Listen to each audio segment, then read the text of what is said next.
이게 내 딸 박현서예요. 내 딸 박현서. 봉준호 감독님의 작품이고요. 2006년 7월 27일에 개봉을 했는데 이 영화가 지금까지 저희가 다뤘던 영화들 중에서 가장 JTBC와 긴밀한 관계에 놓여 있어요. 아 왜? 개봉일 7월 27일이 손석희 사장님 양력 생신. 아직까지도 아나운서 좀 가고 싶구나. 네. 아직 애매해요, 제가. 적폐야, 고민이 적폐. 많아요. 용비어 청가. 네네. 사실은 7월 27일 개봉이라는 거는 제작사에서 힘주는 영화들을 그렇죠. 배급사에서 할 때잖아요. 여름 방학 외국 수입 영화들과 한판 붙는. 그러니까 보통 요 여름 7월, 8월 그리고 추석을 즈음으로 한 추석 구정. 그때 그렇죠. 그다음 구정, 그렇죠. 그다음 크리스마스 요때 뭐 요때로 이제 잘 되는 영화. 이때 괴물이 예상도 1위였나요? 희산에서 괴물을 본 영화 관계자들이 야 홍보하지 마. 아, 이거 됐다. 홍보할 필요 없어. 홍보비도 아까워. 네. 이 정도로 무조건 된다. 네. 근데도 불안해서 홍보비를 엄청 쓴 걸로 알고 있어요. 그게 안 그렇다니까. 사람이 마음이라는 게. 미 8군 용산기지 영안실. 웬 미군 장교 한 명이 한국인 군의관에게 지시를 내립니다. 이분 되게 굉장히 유명한. 그러니까 많이 낯이 익는 분인데 배우분. 포름알데히드 같은 병을 그냥 하수구에 버리라는 건데요. They run into the Han River. So you Han River is very broad, Mr. Kim. Let's try to be broad-minded about this. 아니 한강이 넓은 거랑 마음을 넓게 먹는 거랑 대충 버리는 거랑 무슨 상관? 인지는 잘 모르겠습니다만 어쨌든 미군 부대에서 미군이 시키는 일이니까 버리기는 버리는데 그 양이 어마어마합니다. 송강호가 연기하는 주인공 강두와 그의 아버지 그리고 그의 딸 현서는 아유 어리다. 호화성. 아유 어리다. 한강에서 매점을 하며 살아가는 평범한 소시민 가족입니다. 어느 날 갑자기 맑은 하늘에 나타난 날벼락 마냥 이게 진짜 획기적인 장면이죠. 대낮에 괴물이 나오는 설정이. 갑자기 나타난 괴물이 한강공원을 쑥대밭으로 만들면서 박살이 나고 그때까지만 합니다. 해도 서울에 미세먼지가 좀 적었던 것 같아요. 좀 다르지 않아요 지금? 완전 봐도? 맑아. 야 여기서 이어폰 낀 여자분 맞아요. 그 장면 참. 여기 도망가는 분 중에 라미란 씨도 있어요. 한 커트 나와요. 아 맞아요 그 얘기 나왔죠. 갑작스러운 습격에 완전히 패닉 상태에 빠져서 도망치는 사람들 사이에 섞여 딸 현서의 손을 잡고 달리던 강두는 한참을 달리고 나서야 엄한 아이의 손을 잡고 달리고 있었다는 사실을 깨닫고 아빠의 손을 놓친 현서는 안 돼. 와. 그대로 괴물의 꼬리에 감겨 차가운 한강물 속으로 빨려들고 맙니다. 어떡해.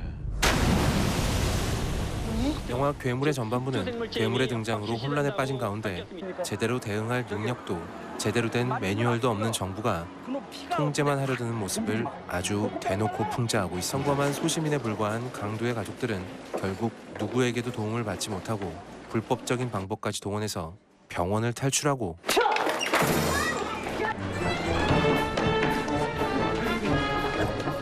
여기 또 이병호 음악 감독 음악이 탁월했던 것 같아요.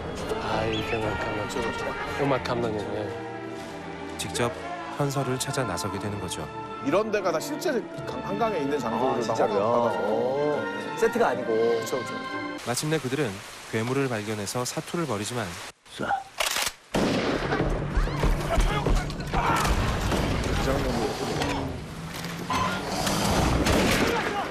이 장면이 실제로 장마 때 찍은 장면이에요. 강우기를 뿌린 게 아니라 실제 비가 올 때 찍어가지고. 봉준 감독님 영화에 그 눈 아니면 비 많이 와요. 네.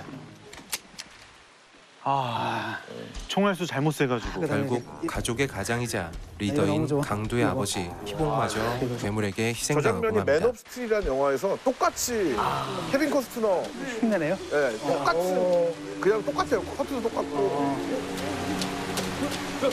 강두는 잡혀가고 나머지 가족들은 뿔뿔이 흩어지게 되죠.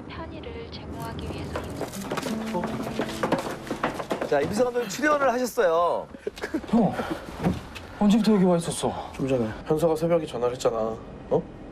그럼 그 통화 기록에 기지국 위치가 나와. 애시당초 그들이 주장하는 정체불명의 바이러스는 존재하지도 않았습니다. 너 바이러스? 바이러스가 없구나. 응? 그지? 바이러스가 없는 거지? 잊지도 않은 걸 찾겠다고 시간을 끄는 동안 괴물은 현서를 삼켜버리고 말았죠. 어느새 틈만 나면 잠드는 미련 곰탱이에서 수면제를 아무리 맞아도 잠들지 않는 초인으로 성장한 강두는 잡혀있는 곳에서 탈출합니다. 저 배우는 친절한 금자씨에 나왔던 윤재문 전문용. 그때는 무명이었던 남일과 남주도 각각 정신을 차리고 괴물과의 일전을 위해 원효대교로 모여듭니다. 입안에 딸이 있으니까. 한국 사회의 빈약한 재난 대처 시스템을 냉소적으로 비웃던 영화는 그리고 화염병이 등장합니다. 결국 각각의 가족들의 활약이 합쳐져 괴물을 물리치는 결말을 그리고는 있습니다만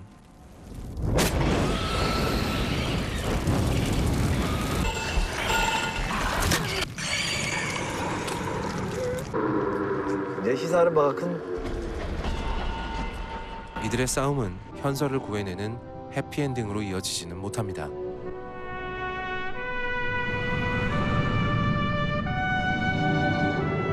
몇몇 사람들의 희생이나 자구책으로 재난에 대응한다면 그 사회는 언제까지나 그 수준에 머무를 수밖에 없겠죠. 너 누구야? 우리 현서 같이 있었어? 어? 밥 먹자. 강두는 새로운 가족을 꾸렸으나 그는 더 이상 잠을 자지 않고 손에서 총을 놓지 않습니다. 결국 세상은 달라진 게 없으니 개개인이 달라지는 수밖에 없다는 이 엔딩은 대단히 씁쓸할 수밖에 없습니다. 이 영화가 개봉한 지 벌써 12년이나 되었지만 지금의 우리 사회는 어떤 모습인지 다시 한번 돌아보게 만드는 영화 괴물이었습니다. 약간 마치 쉘브르의 우산 엔딩 장면 같기도 하네요. 저 장면은. 그러니까 괴물은 그런 것 같아요. 사실은 재난 영화 혹은 괴수의 침공을 다룬 영화의 포맷을 따라가는데 거기에 그 사회가 안고 있는 정서가? 나라의 현실적인 상황, 당대적 풍경 이런 것들이 함께 결합되면서 상업적인 부분 또는 장르적인 부분과 예술적인 부분이 동시에 성취를 해버리니까 흔치 않았던 예죠. 예. 보통 이제 괴수 영화 그러면은 그 시간과 공간이 뭔가 좀 황당한 현실에서 좀 동떨어진 건데 이걸 보면은 한국 정치 상황에 대한 암시 상징도 들어가 있고 또 한국의 가족주의라 그러나요? 그러니까 한국 문화. 한국만의 나 특별. 거기서 너무 좋았던 장면이 뭐냐면은 변희봉이 그 소녀 영정 앞에서 그러잖아요. 덕에 우리가 다 모였다, 니 덕에. 그래도 네 덕분에 우리 가족이 이렇게 함께 모일 수 있었구나. 다 모였다고. 나는 그 대사가 우리가 정말 우리가 장례식장에서 많이 하는 얘기거든요. 아유 그 형이 가면서 우리 그러니까요. 만나게 해줬네.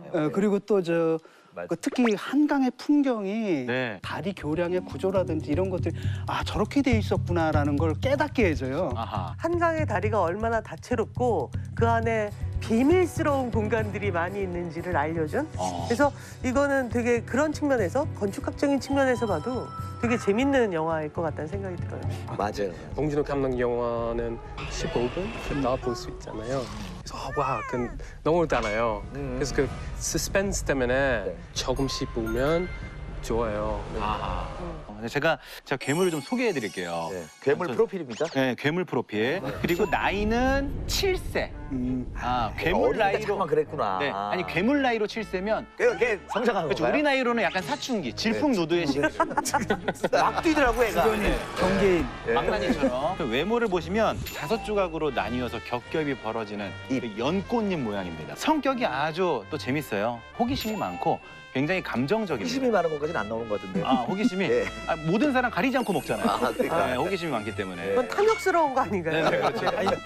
네, 또 이 신체의 기형으로 인해서 항상 몸이 좀 아픕니다. 항상 통증에 시달린다는 걸 들으니까 좀 짠해진다. 그러니까요. 좀 약간 불쌍한 느낌도 있는. 그러니까 살려주세요일 수도 있는 거죠. 첫 등장이 사실은 죽여버릴 거야가 아니라 살려주세요. 그래서 뭐 가까운데 수의병원이나 뭐 이런 데를 찾고 있는 거였을 수도 있는 거예요. 종합병원. 네, 병원. 그리고 상시적으로 통증으로 인해서 포악해지고 신경질적으로 변하기도 한답니다. 지금 쉽게 얘기해서 요즘으로 치면 스마트폰 뺏긴 현대인이죠. 그렇게 볼 수 있죠. 스마트폰 뺏긴 고등학생. 그리고 이 친구가 약점이 많은 친구입니다. 좀 짠한 느낌이 있는데 외로움이 굉장히 큰 친구예요. 캔디 같구나. 네, 약간. 네. 근데 출연료가 엄청나요. 출연료 얼마예요? 출연료가 50억입니다. 디자인부터 CG까지 다 해서. 오. 50억. 50억짜리. 가장 비싼 출연료.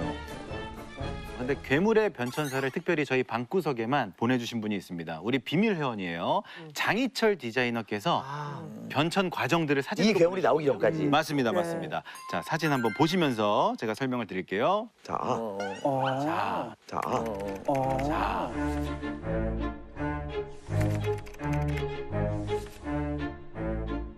아 처음에 저렇게 된 거 시작이 된 그렇죠. 거구나. 저 때가 이건 약간 이제 이무기의 가까운 느낌. 저 무슨 저 고구려 벽과 사신도 같아. 그렇죠, 그렇죠. 사신도의 현무. 평창올림픽 개막식에 나왔던 임변호. 처음에는 2003년에 물방개를 모델로 시작을 한 거예요. 그렇죠. 2003년 왜냐면 12월. 한강에 많이 있는 거니까. 괴물이 사람을 잡아먹을 때 이 사람의 옷은 소화가 힘들다는 학습으로 옷을 벗겨서 잡아먹는 과정을 그린 건데 진짜네. 옷을 지금 벗기네. 사람들이 매달려 있잖아요.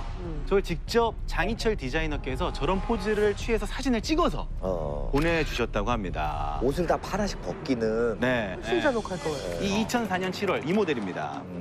근데 이 디자인이 이렇게까지 정교한 디자인이 공개된 거는 처음인 것 같아요. 네.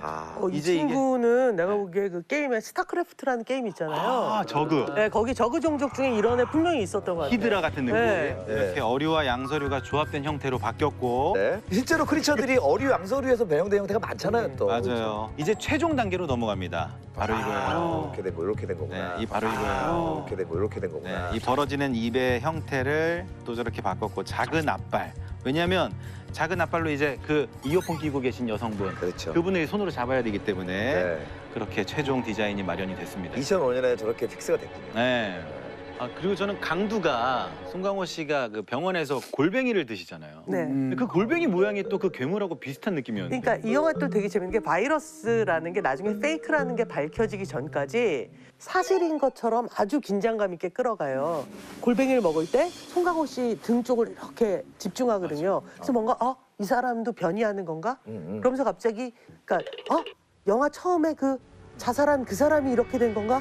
라는 별의별 생각을 다 하게 만들어버리는 거죠. 통조림속 골뱅이? 예, 예, 예. 그 모양이 좀 비슷해요. 네, 그러니까 이 영화의 큰 전기가 됐던 게 우리나라 영화의 해외 수출? 그렇죠, 그렇죠. 이게 해외에 왜 먹히기 시작했을까요, 이 영화가? 이게 가장 한국적인 상황이 주는 그 블랙 유머라든지 이런 것들에 대해서 네, 맞아요. 해외 관객들의 반응이 되게 열광적이었어요. 일본에 제가 알기로는 그때 학녀 중에 제일 비싸게 팔렸던 걸로 알고 있어요. 400만 불 이상에 팔렸던 걸로 알고 있어요. 미수가 굉장히 발달한 나라잖아요. 그렇죠. 고질라가 나왔던 고질라부터 곳이고. 그냥 네. 옛날에 민화도 보게 되면 엄청 이상한 캐릭터도 굉장히 많거든요. 그 괴물에 대한 반응이 시사회 그 영화제에서 스페인, 이탈리아, 또 남미 쪽 관객들의 반응이 가장 뜨거웠대요. 왜냐면 우리랑 비슷하거든. 네. 그 동네 사람들. 거기도, 왜냐면 거기도 가족끼리 지지고 보잖아요. 그다음에 이제 그 거기서 그렇게 술 먹다가 그 서양 애들 있잖아요. 뭐 에컨들, 뭐 독일 애들은 네. 술 먹다 간다 그러면 그냥 가 안녕 그러는데 남미 애들 술 먹다 간다. 야 임마 어딜 가 이 배. 한잔 더해. 죽어보자. 되게 우리 같네요. 우리랑 네. 몰라. 제가 그래서 이게 스페인에서 그 프리미어 할 때 저도 이제 봉준남들 같이 갔었는데 배우로. 배우 겸 스체스 영화제. 근데 그때 그 앞권이 너무 유명한 사람이 앞에 딱 맨 앞줄에 앉아 있는 거예요. 길레르모 델 토로. 눈을 진짜 반짝이면서 끝나고 났는데 뭐 그 스페인 관객들이 FC 바르셀로나 게임을 보고 난 듯한 느낌으로. 아니 근데 세계적으로 반응이 그렇게 뜨거웠는데 제이슨 교수님 논문 안에는 이 나라별로 좀 괴물이 좀 다르게 포스터로 제작이 됐다면서요? 예. 이 포스터 보시면 이거 한국 포스터 있잖아요. 이거 가족. 근데 한국 그 포스터 외국 가족. 포스터 이거 영국 포스터 있고. 근데 이거 되게 좀 정적이다. 영국에서 아니면 미국에서 그 장르 느낌. 장르. 예, 그 주오스 아니면 에일리언 그거. 아, 근데 그렇죠. 한국에서는 가족. 재난 영화에서 가족은 언제나 중요한 화두가 되죠. 화두가 되는데. 톰 크루즈 같은 경우는 언제나 딸을 위해서 네. 그 외계인과 싸우거나 누군가와 싸우지 남을 위해서 싸우는 사람은 아니잖아요. 근데 이제 괴물은 그 가족이 함께 모이고 우리 가족이 제일 중요해라는 걸 이 가족들의 대사를 통해서 풍자하거나 비웃기도 해요. 애들 보기엔 강두애가 그렇게 한심 봤다냐? 네. 이런 것들이 되게 봉준호적인 가족인 거죠. 그리고 그러니까 약간 이렇게 엄마가 없는 가족이라는 느낌이 주는 이렇게 묘한 어떤 상실감이랄까? 뭐 이렇게 또 딸에 대한 그 애착이 또 훨씬 더 이 각별하게. 집에서는 유일한 약간 희망 같은 아이잖아요. 보아성이라는 그 역할이. 그리고 이상하게 송강호란 배우는 부인이 없을 것 같은 느낌의 배우 아닌가요? 왠지? 아니면 부인하고 사이가 아니, 딱 보니까 부인이 왜 달아났는지 알 것 같아. 아니 그거 무한세계도 그렇고 무한세계도 그렇고 부인과 이렇게 밀착된 역할은 별로 없어요. 호라비 전문 배우 같은 느낌. 그러니까 이제 이 영화에서 이게 재밌는 게 국가 공권력이나 네. 어떤 이런 사회적인 시스템이 별로 도움을 주지 못하는 그래서 결국에 이제 이 되게 어떻게 보면은 평범하고 어떻게 보면은 독특한 가족이 직접 나설 수밖에 없는 그렇죠. 서양 영화에서는 저런 상황에서 이제 형제가 딱 만나면은 일단 앉잖아요. 그리고 슬퍼하잖아요. 우리는 주먹을 그게 널 그거 하나 못 챙기냐. 사실 우리는 네가 하는 거나 그게 네. 까이에드 시네마라고 프랑스 영화 잡지에서 봉준호 감독 무슨 작가론 쓰면서 붙인 제목이 뭐 아트 오 삑사리라고 그 삑사리를 그냥 영어로 써가지고 썼어요. 근데 그 삑사리가 예를 들면 딱 이런 거잖아요. 이렇게 절할래다가 삐끗해가지고 서로 막 다 넘어지는 그런 게 대표적인 연출인데 그러니까 그런 한국의 어떤 아수라장의 그 컨셉을 가장 잘 표현하는 것 같아요. 사실. 저희 제이슨 교수님이 말씀하신 것처럼 이른바 고전적인 괴수 영화로 끌고 가겠다는 건 분명히 아니거든요. 그러니까 그런 거는 사실 헐리우드가 더 잘 만들잖아요. 그리고 이게 무슨 정치적 상징이잖아요. 일단 맥팔란드 사건 예 있고 그다음에 희생자가 여중생이잖아요. 그럼 우리 당장 떠오르는 게 미선이 후순위 사건이 떠오르는 거고 여러 가지. 그다음에 에이전트 오렌지 그럼 베트남 전쟁도 떠오르고 이러면서 사실 외계인처럼 미국이 막 지켜주는 존재인데 사실 여기서는 미국이 오히려 원흉으로 나타나는 이런 부분이 있겠고 예. 네팔랜드 사건에 대해서 얘기 좀 그 해주세요. 2000년인데요. 주한 미군인데 거기 영안실에 근무하는 분이에요. 네. 그래서 그 독극물이 있죠. 포름 알데히드라는 약물이 악무용. 있는데 네. 그걸 왜 버렸냐면 그 버린 이유도 황당한 게 그냥 약속에 먼지가 폐기하라고 한 겁니다. 그 양이 어느 정도냐면은 500ml짜리 그걸로 480개. 이걸 그냥 생으로 그냥 버버린 거예요. 그래서 진짜 그대로 묘사된 예, 거예요. 어떤 군속이 한국 사람이 이걸 갖다가 사령부에다가 보고를 했어요. 근데 사령부에서 뭐라고 얘기를 했냐면 그 얘기를 하는 거예요. 대사 속에 나오는. So Johan River is very broad, Mr. Kim. Let's try to be broad-minded about this. 한강은 넓다. 물에 희석되면 아무 문제가 없다. 그래가지고 무마를 해버렸던 거죠. 아, 그대로구나. 근데 문제는 뭐냐면 우리가 처벌할 수가 없어요, 그 사람은. 한국 법정에 세울 수도 없었고 이게 말이 되느냐라는 거죠. 그나마 이제 그 이후에 이런 끊임없는 문제 제기를 통해서 조금 개정되긴 했어요. 맞아요. 그러니까 괴물이 그냥 무심코 보셨던 괴수가 나오는 오락 영화라고 보기에는 너무나 많은 이야기들이 내포되어 있는 그런 영화다라고 보시면 될 거예요.